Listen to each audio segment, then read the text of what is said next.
Saya setiap kali mau wisuda, ya, saya menyaksikan sejak 2015 begitu memindah musik itu yang terbaik itu sebagian besar itu perempuan. Tetapi pertanyaan saya adalah di panggung wisuda saya bertanya, apakah prestasi yang dicapai oleh anak mahasiswa kita yang perempuan ini akan berkelanjutan, ataukah justru lain ketika mendapatkan jodoh tetapi suaminya tidak mendukung, ya, ruang tubuh sehabis-habisnya untuk terus berlanjut. Nah, ini soal keluarga. Ya, ini penting sekali. Nah, tapi kalau Anda punya visi tentang itu, Anda dalam rumah tangga, tentang bagaimana seharusnya menjadi seorang istri. Tadi disebutkan ada tipe-tipe, ya, tradisional, modern, ya, postmodern. Nah, sekarang adalah keharusan kita melakukan perubahan. Kita hidup dalam ledakan vulkanik perubahan yang besar, tetapi kemampuan kita beradaptasi sangat rendah, sehingga berbahaya bagi kita. Nah, karena itu menghadiri ceramah semacam ini penting untuk berbagi informasi. Semakin Anda tertinggal dari informasi, Anda akan terkucil dari kehidupan. Anda kalah dalam kehidupan. Kehidupan yang menang adalah kehidupan seperti living organism, organisme hidup yang terus-menerus memperbarui diri, beradaptasi dengan lingkungan. Jadi survival, ya, natural selection of the fittest. Itu living organism. Nah, sekarang apakah perlu, ya, kita mendapatkan informasi keluarga seperti apa yang menghasilkan anak-anak cerdas? Di dalam Islam banyak disebutkan, ya, harus 1, 2, 3, 4, 5. Tetapi juga perlu ditambahkan data-data baru. Apakah orang-orang sukses itu lahir dari keluarga yang bahagia ataukah sebaliknya? Anda lihat bagaimana Bill Gates bercerai pada saat, ya, kesuksesannya luar biasa setelah 40 tahun membina rumah tangga. Demikian pula orang-orang kaya, Elon Musk berantakan itu keluarganya, tetapi menjadi orang terkaya dunia dengan kekayaan 4.000 triliun, ya, dan lain-lain. Atau justru keluarga yang tenang, tapi kemudian larut dalam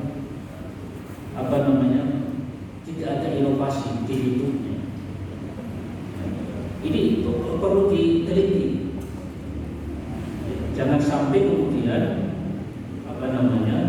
orang-orang yang tidak beruntung, ya, kemudian dicekoki oleh ideologi bahwa hanya dari keluarga bahagia akan lahir orang-orang cerdas.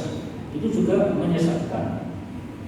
Kita harus memberikan empati pada mereka yang tidak seberuntung kita.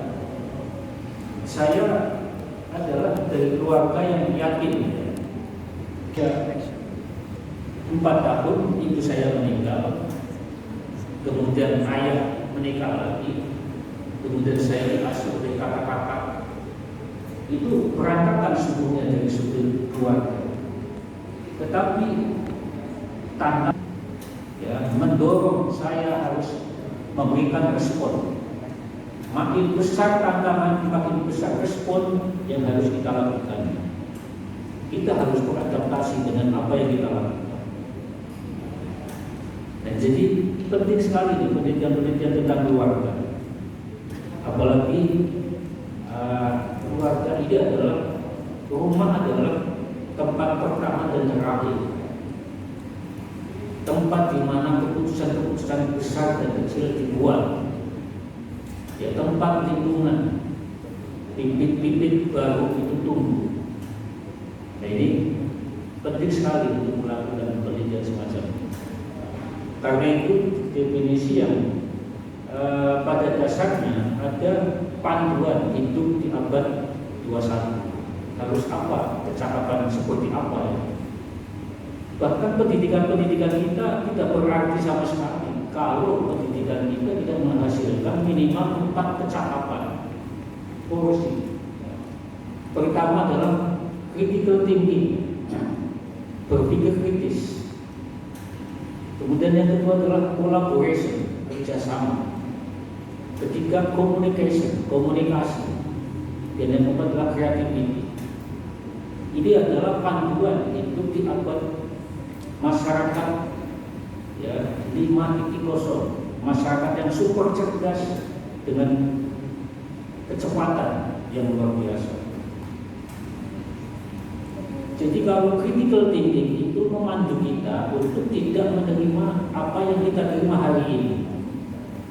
Kita selalu bertanya apakah ini baik untuk kita, baik untuk berkelanjutan masa depan kita. Selalu bertanya. Ini critical thinking memandu kita untuk memilih jalan-jalan terbaik di hidupnya. Nanti kalau kita sudah berpikir kritis, critical thinking, maka kita akan siap-siap. Kira-kira bekal apa yang harus saya pilih? Kemudian rencana-rencana apa yang harus kita siapkan? Critical thinking memandu kita untuk bertanya, apa selanjutnya? What's next? Yang kedua adalah collaboration. Jadi anugerah terbesar umat manusia, kerjasama. Penelitian-penelitian menunjukkan bahwa ada 2 jenis manusia, Neanderthal dan sapien. Neanderthal itu manusia yang kerjasamanya tidak sebaik Homo sapien. Kerjasama tidak sebaik Homo sapien, maka dia punah di ujung peradaban tertentu. Sementara sapien kemampuan kerjasamanya luar biasa untuk melawan tantangan-tantangan alam dan kerjasama untuk menemukan sesuatu yang baru demi untuk mengatasi kehidupan. Nah, Homo sapien kita adalah keturunan Homo sapien. Monyet misalnya itu hanya punya kemampuan kerjasama itu paling banyak itu 150 ekor. Di luar dari itu pasti akan pecah menjadi pelan-pelan. Manusia lah satu-satunya makhluk yang memiliki kerjasama melintasi batas ras, bahasa, daerah, dan benua dengan mitos, dengan kisah-kisah yang kenapa kita mengakui Pak Jokowi sebagai Presiden Indonesia tanpa kita mengenal, tanpa kita mengakui karena kita terikat oleh kisah yang dibangunnya, yakni konstitusi, bahwa Pak Jokowi terpilih sebagai Presiden Republik Indonesia periode ya, sampai 2023. Dengan hanya kisah ini, dengan legitimasi ini, kita percaya dan tidak membongkar. Coba kalau ini di dunia monyet tidak akan bisa. Misalnya diceritakan dengan baik oleh Yuval Noah Harari, seorang creativity adalah produk dari 3 kemampuan. Dan saya kira saya setuju dengan Pak Sidik ya, ada kategorisasi memang secara faktual. Di Arab Saudi itu sekarang sudah berubah, ada visi 2030.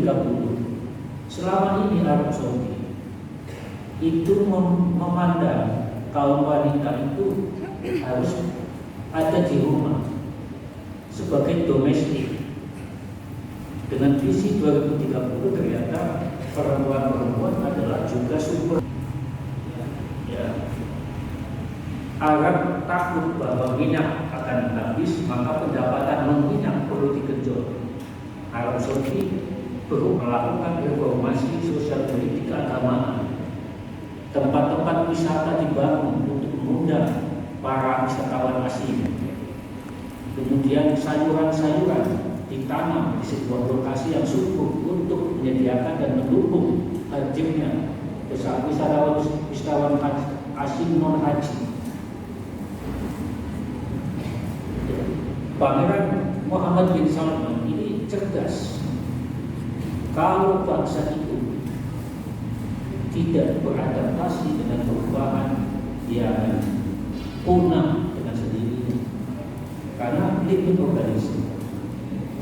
Saya selalu mengatakan satu lubang tanah kecil itu dihidupi oleh rumput-rumput yang saling bersaing dengan pasangan dan makanan. Rumput-rumput yang tidak beradaptasi dan lemah dia mati, dan rumput-rumput yang kuat dia tumbuh, bahkan dapat menjebol tanah yang sempit tadi.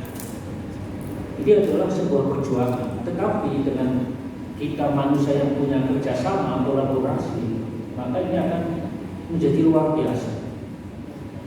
Jadi kompetisi satu sama lain tidak lagi relevan. Anda tidak boleh berkompetisi satu sama lain berdasarkan egosentrisme. Bangun kerjasama, maka akan menghasilkan tenaga support. Ini yang perlu diingat oleh anak-anak kita sekarang ini, karena perubahan sosial teknologi itu seperti deret ukur, sedangkan kemampuan beradaptasi kita seperti deret itu. Tapi kita akan mampu melakukan penyesuaian yang hebat jika informasi-informasi kita terus-menerus kita akses tanpa rasa malas. Dan yang sekarang pertanyaannya adalah, apakah prodi-prodi yang kita pilih menjamin masa depan kita? Saya percaya bahwa pendidikan apapun bidangnya, kalau digeluti dengan sungguh-sungguh, akan membawa kita kepada keberhasilan. Sekarang ini ada kekuatan yang ini menjadi berpikir besar, bukan berpikir kecil. Jadi kalau berpikir besar itu adalah peta besar yang kemudian perusahaan-perusahaan itu berubah mindsetnya. Untuk memimpin sebuah lembaga itu tidak harus lulusan manajemen, karena kalau menjadi manajer itu dia kalah dengan seorang pemimpin. Seorang pemimpin dengan gambaran besar, melihat secara holistik persoalan, kemudian menyajikan solusinya secara komprehensif. Kementerian di Prancis misalnya itu banyak yang lulusan filsafat, karena dengan filsafat dia akan membaca secara holistik ya, tantangan-tantangan yang ada. Dia berpikir dalam, kemudian dapat mengatasi tanpa ada niat yang berkelanjutan. Nah ini yang ingin kami sampaikan. Jadi penelitian Pak Siddiq ini tentang majalah Adilah adalah satu alternatif bahwa ada beberapa pilihan-pilihan dengan istilah mompreneurship. Jadi ibu-ibu yang dengan kreativitasnya akan dapat survive ya, kalau dia ini panduan obat ini. Kalau Anda misalkan ahli di bidang agama saja ya, tidak cukup.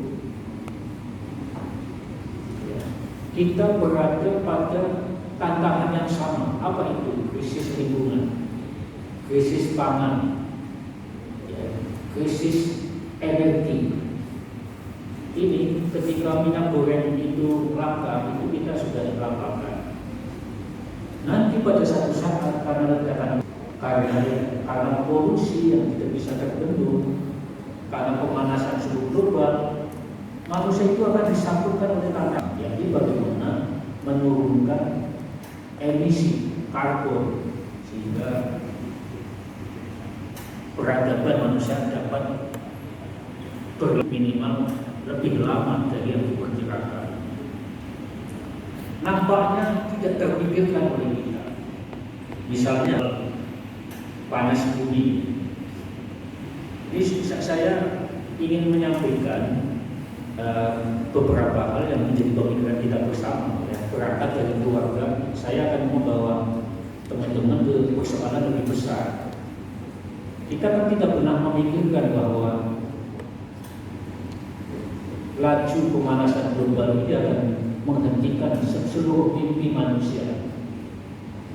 Tentang haji misalnya, saya baca di media sekarang antrian haji itu sampai 70 tahun. Sekarang kemudian ada banyak berita di Madinah, di Masjid Madinah, kakinya melepuh, ya, berjalan di saking panasnya 46 derajat Celcius sekarang. Bahkan pernah mencapai 52 derajat Celcius.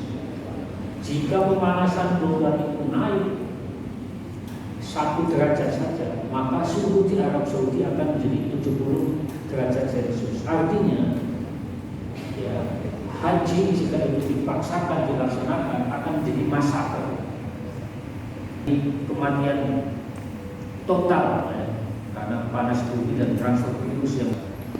Tapi literasi kita tentang lingkungan krisis iklim ini belum masuk ke perguruan tinggi kita. Saya kebetulan sejak muda itu menulis tentang krisis lingkungan dan disertasi saya adalah Al-Quran dan konservasi. Maka saya tidak tertarik lagi dengan madhab. Loh, buat apa kita mempertahankan satu madhab dengan menutup madhab lainnya, sementara kita punya tantangan yang sama. Kita harus naik kelas, ya. Mahasiswa ini harus naik kelas. Jangan sampai Anda jatuh kepada otoritarisme dan radikalisme organisasi. Kita itu ada di tantangan yang sama. Saya baca kemarin roh di Semarang dan di Pekalongan, ya. Itu luar biasa. Pekalongan diramalkan akan tenggelam 2030, Jakarta 2050. Ya, jadi kesadaran lingkungan harus juga dibangun dari keluarga. Jadi nanti ada penelitian bukan hanya entrepreneurship, ya, tapi environment. Jadi ibu-ibu yang sadar akan krisis lingkungan. Sehingga saya di kampus ini saya libatkan untuk mendorong dan memobilisasi kesadaran lingkungan melalui bukan selama-lamanya. Iya, betul. Ya, sudah terlibat. Jadi saya satu keluarga punya visi sama. Kita harus naik kelas, berpikir global, hindari, ya, sekdarianisme. Kenapa ya? Karena kita akan menghadapi tantangan yang sama. Coba bagaimana mengatasi kenaikan 1 derajat, 10 derajat. Itu luar biasa mahalnya. Sekarang ada demonstrasi para pemerhati lingkungan menggeruduk bank-bank supaya tidak membiayai perusahaan-perusahaan yang merusak lingkungan. Karena pertumbuhan ini ada syaratnya, yakni pertumbuhan yang berkelanjutan. Jadi kalau kita tumbuh itu salah. Karena tumbuh seringkali mengeksploitasi alam. Dan saya mohon nih teman-teman mahasiswa sudah mulai menulis, ya, judul-judul yang terkait dengan lingkungan itu. Misalnya pengajaran, ya, perspektif lingkungan itu. Nanti makin keras diteriakan soal kesadaran perubahan iklim, maka akan menjadi efek domino dan kemudian kita akan lebih lama. Jadi kalau Al-Quran bahwa kiamat itu akan gunung meletus, ya, isi bumi keluar, itu sebenarnya akan didahului oleh total bumi. Apa itu? Ya, ini menipisnya oksigen. Jadi oksigen yang ada di bumi kita itu hanya tersisa 25%.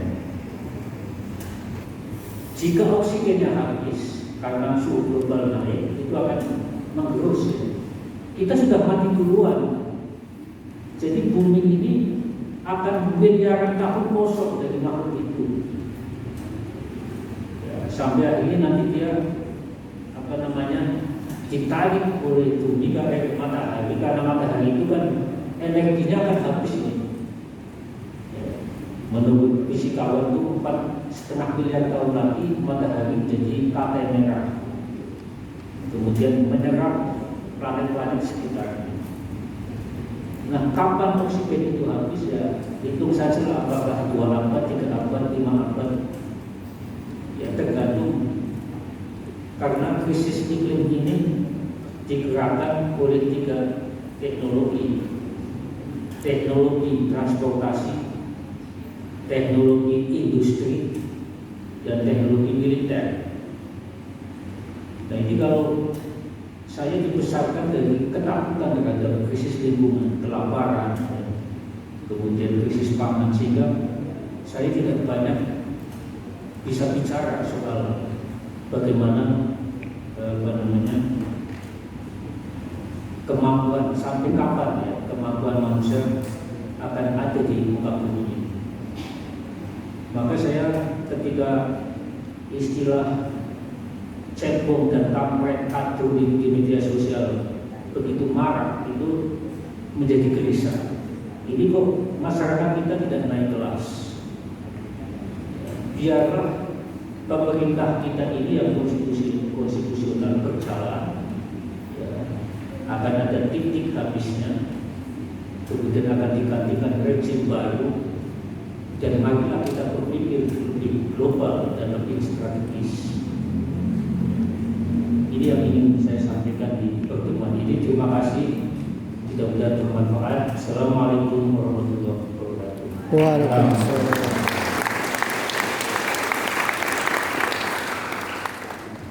Terima kasih kami sampaikan kepada Profesor Dr. Haji Taufik yang telah menguraikan pandangannya terkait dengan keluarga, ibu, dan rumah tangga. Bahkan dalam satu statement beliau tadi mengatakan seorang ibu dapat survive manakala mampu mengelola problem tantangan perkembangan zaman. Artinya perempuan yang dulu menjadi pusat kreativitas rumah tangga sudah beralih kepada hal-hal yang mampu menyebabkan ibu ini bisa berperan aktif di masyarakat. Sehingga di sini kalau beliau tadi berbicara kiamat yang panjang lebar, saya tertarik dengan sebuah hadis. Ternyata salah satu tanda-tanda kiamat pasti wanita lebih peduli dengan karirnya daripada keluarganya. Hal ini dijawab oleh Pak Siti. Berkarir itu tidak harus meninggalkan keluarga, bisa berkarir dengan keluarga. Sehingga punya anak juga masih aktif bekerja, punya karir juga banyak. Yang mana lagi banyak anak karirnya semakin meningkat. Saya tidak mungkin Pak Siti. Karena pandangannya adalah semakin sibuk seorang wanita, maka semakin dia memiliki keturunan itu sangat sedikit. Salah satu penyampaian daripada Pak Siti tadi. Maka di sini sebagai konklusi yang disampaikan oleh Profesor Taufik, kesadaran harus dibangun dari lingkungan keluarga. Sekali lagi beri terus kepada beliau.